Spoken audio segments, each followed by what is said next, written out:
তো এত ছোট ছোট বাচ্চাগুলোর দিয়ে যে দিনাজপুরের যে ঘটনাটা ঘটাইলো দেখলাম,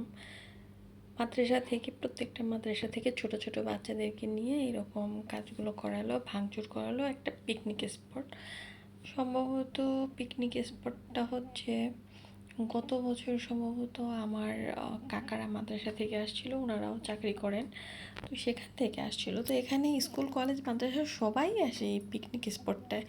তাহলে এটা ভাঙার কি এমন হলো? এখানে নাকি অসামাজিক কার্যকলাপ চলে, হেনু তেনু। আরে ভাই, দেখছে কি অসামাজিক কার্যকলাপ?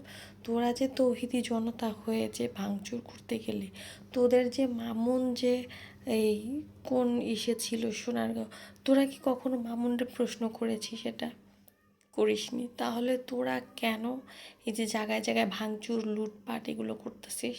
তোরা তো আজকেও লুটপাট করতেছিলি।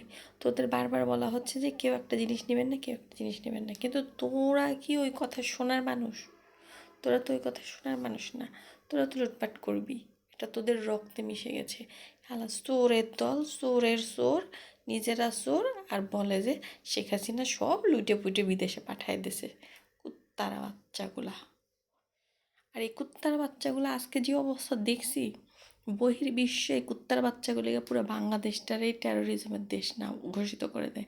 যেমন পাকিস্তানরে ঘোষিত করছে, সেরকম না বাংলাদেশটারেও করে দেয়। কুত্তার বাচ্চারা কিছু বুঝতেছে? কিচ্ছু বুঝতেছে না।